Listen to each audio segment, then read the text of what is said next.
मैं फंस गई हूं ब्रो। बस तुम मत फंसना। ज़्यादा बात नहीं कर सकती, सही समय आने पर फ़ोन करूंगी। और इसके जवाब में उसकी सहेली मीनाक्षी ने लिखा था, मुझे तुम्हारी चिंता हो रही है टुक टुक, मैं तुम्हारे साथ हूं। लेकिन फिर उसका फ़ोन कभी नहीं आया और अगले दिन आई एक खबर कि उसका शव फंदे पर लटकता पाया गया। नमस्कार, मैं हूं आशीष त्रिपाठी आपके साथ। नोएडा की रहने वाली ट्विशा के परिवार का सीधा आरोप है कि उसकी सास सेवानिवृत्त जज हैं, जिसकी वजह से पुलिस शुरुआत से ही ढीली कार्रवाई कर रही है और घटना के 2 दिन बाद एफआईआर दर्ज की गई। और भी बहुत सारे आरोप हैं, बात करेंगे विस्तार पूर्वक उस पर। लेकिन आपको ये पहले पूरा केस थोड़ा समझाने की कोशिश करते हैं। एक लड़की जो पेशे से मॉडल है, एक्ट्रेस है, कुछ फिल्म्स में, सीरियल्स में काम कर चुकी है। हालांकि उसकी पुख्ता कोई जानकारी हम आपको नहीं देंगे कि किन फिल्म्स में, किन सीरियल्स में उसने काम किया।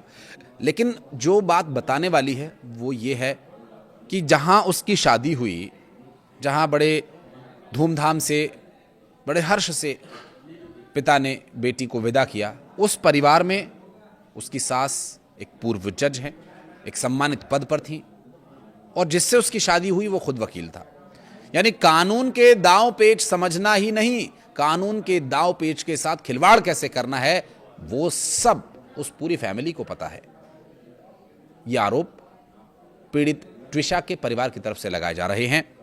आरोप यह है कि आरोपी जो पूर्व जज सास है, जब वो पेशी पर जाती है तो जिन लोगों को सख्ती से उससे बातचीत करनी चाहिए, उससे पूछताछ करनी चाहिए, वो झुक झुक कर उनके पैर छू रहे हैं, चरण वंदना कर रहे हैं।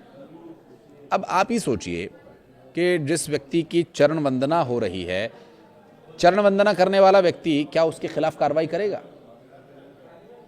ये मुंशी प्रेमचंद की कहानी नहीं है सरपंच, कि यहां पर चाहे दोस्त हो या कोई, सरपंच की सीट पर बैठने के बाद ये बिल्कुल वो दौर अलग था, वो मुंशी प्रेमचंद थे। लेकिन ये आज के प्रेम संबंधों की कहानी की सच्चाई है।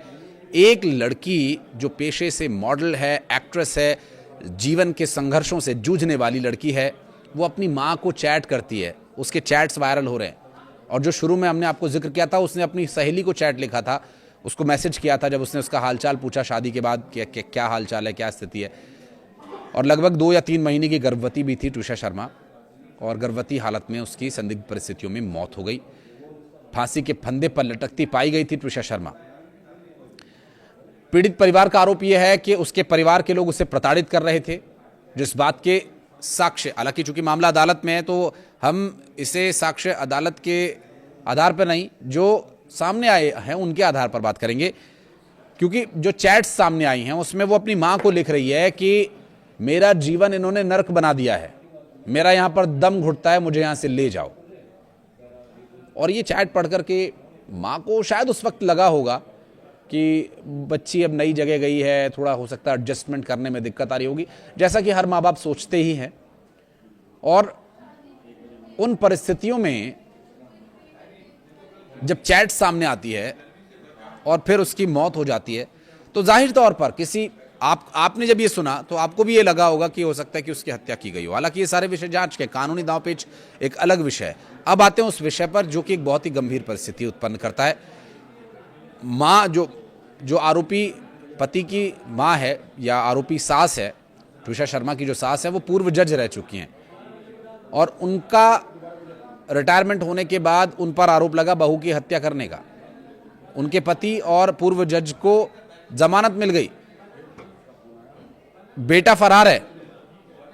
अगर वो ठीक है, अगर उसमें उसकी कोई इसमें गलती नहीं है या उसने हत्या नहीं की है, तो फिर वो फरार क्यों है? क्योंकि वो सारे दांव पेच जानता है कानून के। उसे पता है कि गिरफ्त में आऊंगा तो ट्रायल होगा, ट्रायल से पहले ही अग्रिम जमानत का जुगाड़ लगा लिया जाए। माँ तो पूर्व जज थी ही, वकीलों की तो उनके सामने क्या बिसात, पुलिस कर्मचारी भी झुक झुक कर सलाम करते हैं, चाहे एक संतरी हो, एसएचओ हो, थाना अध्यक्ष हो, या फिर बड़े स्तर का अधिकारी, सलाम ठोकते हैं। इस बात को लेकर पीड़ित परिवार की तरफ से कई गंभीर आरोप लगाए गए हैं।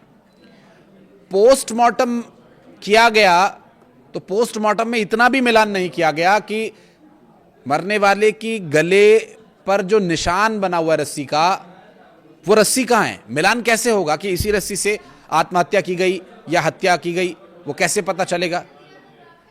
रस्सी भी गायब थी, पुलिस ने रस्सी गायब कर दी थी। बाद में जब पीड़ित परिवार की तरफ से इस विषय को उठाया गया तो दोबारा पोस्टमार्टम की मांग की गई, तब कहीं जाकर के रस्सी दिए जाने के लिए निर्देश दिए गए हैं और अब दिल्ली एम्स में दोबारा पोस्टमार्टम होगा और वहां पर मिलान होगा अगर रस्सी मिली तो। मुख्य आरोपी समर्थ सिंह, पति जो वकील है पेशे से, गायब है और इस घटना के बाद से ही वो फरार है। परिजनों के मुताबिक ट्विशा के कान और हाथ पर चोट के निशान थे, जो ये साफ तौर पर बता रहे हैं कि मरने से पहले उसके साथ मारपीट हुई हो सकती है और हत्या भी की गई हो सकती है। परिवार ने अब पुलिस की एसआईटी पर अविश्वास जताते हुए सुप्रीम कोर्ट की निगरानी में जांच कराए जाने की मांग की है। भोपाल में ट्विशा शर्मा की मौत का यह मामला और गहराता जा रहा है। इस हाई प्रोफाइल केस में भोपाल पुलिस की एक बेहद गंभीर लापरवाही उजागर हुई है। पुलिस ने फॉरेंसिक नियमों को ताक पर रखकर डॉक्टर्स को लिगेचर मटेरियल, यानी वो पट्टा जिससे फंदा लगा था, बिना सौंपे ही पोस्टमार्टम करवा लिया। फॉरेंसिक विज्ञान के अनुसार गले के निशान का मिलान करने के लिए यह फंदा बहुत जरूरी होता है जिससे मृत्यु हुई हो। जब भी फांसी से मौत का संदिग्ध मामला सामने आता है तो पुलिस को शव के साथ साथ वो सामग्री, रस्सी, पट्टा, दुपट्टा जो भी लगाया गया वो देना होता है, अस्पताल भेजना होता है, जिसे लिगेचर मटेरियल कहा जाता है। डॉक्टर इस फंदे की चौड़ाई, उसकी बुनवाई और टेक्सचर का मिलान करते हैं मृतक के गले पर बने निशानों से। इससे वो वैज्ञानिक रूप से साबित होता है कि मौत वाकई उसी फंदे से हुई या गला दबाकर हत्या की गई। उसके बाद शव को लटकाया गया। ट्विशा के मामले में पुलिस ने पोस्टमार्टम में उस समय महत्वपूर्ण साक्ष्य डॉक्टर्स को दिए ही नहीं, जिससे कि यह साबित होता कि हत्या की गई है या आत्महत्या है। इस बीच बड़ी चूक सामने आते ही पुलिस महकमे में हड़कंप मच गया। चौतरफा दबाव के बाद रविवार को पुलिस ने वो पट्टा भोपाल एम्स के डॉक्टर्स को सौंप दिया। अब फॉरेंसिक एक्सपर्ट्स इस पट्टे का ट्विशा के गले पर बने निशान से दोबारा मिलान करेंगे। माना यह जा रहा है कि इस मिलान की विस्तृत रिपोर्ट जल्दी आ जाएगी। मौत की गुत्थी सुलझने में यह बहुत बड़ी मददगार साबित होगी। अब घिरती नजर आ रही भोपाल पुलिस ने यह दलील दी है कि मौत के प्राथमिक कारणों की रिपोर्ट फंदे के बिना भी दी जा सकती है। हालांकि पुलिस ने स्वीकार किया कि अदालत में केस को मजबूती से रखने के लिए मिलान बहुत जरूरी होता है। दूसरी ओर मृतका के पिता नवनिधि शर्मा ने जांच को भटकाने का आरोप लगाया है। कारण वही पूर्व जज मां है जिसका बहुत बड़ा रसूख है और उसकी बहुत पहुंच है, अन्य जजेस से पहचान है। कई पुलिस कर्मचारियों के केस लगे हुए हैं, कई पुलिस कर्मचारियों का अदालत आना जाना होता है, जज से जान पहचान होगी तो फायदा मिले। बहुत सारे आरोप लगाए गए हैं जो कि स्वाभाविक भी नजर आते हैं। अब उनके रसूख के कारण साक्ष्यों के साथ ढिलाई बढ़ती गई, आरोप लगा। अगर इसमें 1% भी सच्चाई है तो यह बहुत गंभीर मामला है। ट्विशा के पिता नवनिधि शर्मा ने मुख्यमंत्री के ओएसडी से मुलाकात कर गंभीर आरोप लगाए। पिता का कहना है कि उनकी बेटी के शव को खराब करने की भी साजिश रची जा रही है, जिससे कि पोस्टमार्टम जब दोबारा होने जाए तो सबूत, साक्ष्य नष्ट हो जाएं।